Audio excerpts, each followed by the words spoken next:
сенің әйелің ұйықтап жатыр ма? Мен әлі сенің құшағыңды сезіп жатырмын. Айсәуле көзін тарс ашты. Хабарлама күйеуінің телефонында жанып тұр. Жүрегі кеудесіне сыймай дүрсілдеді. Тағы бір сымс келді. Бүгін тоқтамағаның ұнады, ертең де дәл солай қайталаймыз ба? Айсәуленің тынысы тарылып кетті. Саусақтары еріксіз телефонға созылды. Экранда үшінші хабарлама пайда болды. Мен сенің тек менікі болғаныңды қалаймын, тіпті бір түнге болса да. Сол сәтте есік сықырлап ашылды. Ерлан кіріп келді. Айсәуле орнынан баяу тұрды.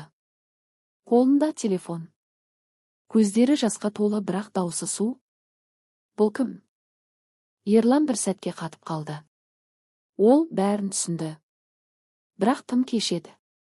Сол түн олардың некесінің соңғы түні болды. Айғай болған жоқ. Жылау да жоқ. Тек үнсіздік. Ең ауыр, ең суық үнсіздік.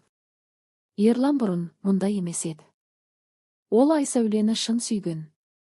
Студент кезде қолында ештеңе болмаса да, жүрегі толы махаббат еді. Айсәуле оның жанында болды. Әр сәтте. Ақшасы жоқ кезде де. Үміті сөне бастағанда да. Бірақ ақша келген соң бәрі өзгерді. Ал Айсәуле бәрін байқап жүрсе де үнсіз қалды. Себебі ол күйеуін жақсы көрді. Бірақ сол махаббат оның көзін байлап келген еді. Бір күні Айсәуле шындықты толық білмек болды. Ол күйеуінің соңынан еріп қала сыртындағы мейрамхананың алдына келді. Ерлан көлігінен түсіп есікті ашты. Ал қарсысынан жас қыз жүгіріп шығып, оны құшақтай алды. Айсәуленің көзінен жас өз-өзінен ағып кетті. Ол бәрін көрді. Ешқандай дәлел керек емес еді. Сол сәтте оның ішіндегі бір нәрсе сынып кеткендей болды. Үйге келген соң Айсәуле тыныш отырды. Ерлан келгенде де ештеңе айтпады. Сен бүгін ерекше тынышсың, деді Ерлан. Айсәуле жай ғана күліп қойды.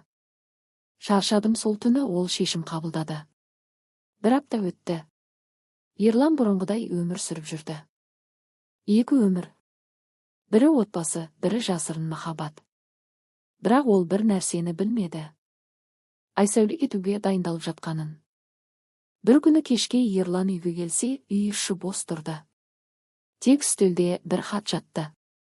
Ол асығып ашты. Мен сені шексіз сүйдім. Бірақ өзімді одан да қатты құрметтеймін. Сен мені жоғалттың. Бірақ мен өзімді қайта таптым. Бақытты бол егер қолыңнан келсе. Ерланның қолы дірілдеп кетті. Сол сәтте ғана ол не жоғалтқанын түсінді. Алғашында ол мән бермеді. Қайтып келеді деп ойлады. Бірақ күндер өтті. Айсәуле қайтпады. Үй бос. Үндемейтін қабырғалар ғана. Тіпті бұрын ұнамайтын тыныштық енді жанын жегідей жеді. Бір күні ол әлгі қызға барды. Біз бірге боламыз деп едің ғой, деді қыз. Ерлан оған ұзақ қарады. Бір кезде оны қызықтырған нәрсе енді бос көрінді. Мен қателестім, деді ол ақырын. Қыз ашуланып есікті тарс жапты. Сол сәтте Ерлан бәрінен айырылғанын түсінді. Уақыт өтті. Ерлан жалғыз қалды. Бизнесі де жүрмей қалды. Достары да сиреді. Себебі оның жанында тек пайда үшін жүрген адамдар болғанын енді ғана аңғарды.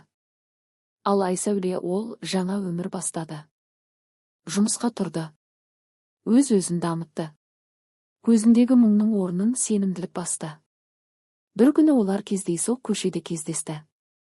Ерлан оны бірден таныды. Айсәуле, деді ол баяу. Айсәуле тоқтады. Бірақ көзінде бұрынғы жылулық жоқ еді. Қалайсың? Деді Ерлан. Жақсымын, деп қысқа ғана жауап берді ол. Мені кешірші, бәрін қайта бастайық. Айсәуле жымиып қойды. Кейбір нәрселер сынғаннан кейін ешқашан бұрынғыдай болмайды, Ерлан. Ол бұрылып жүріп кетті. Ерлан орнында қатып қалды. Сол сәтте ол түсінді.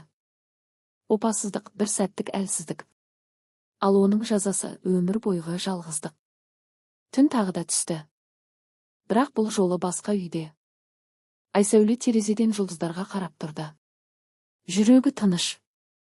Ал бір қалада жалғыз қалған ер адам өткенін қайта-қайта есіне алып, өз қателігінің салмағын арқалап отыр еді. Өмір бәрін өз орнына қояды. Тек кейде тым кеш,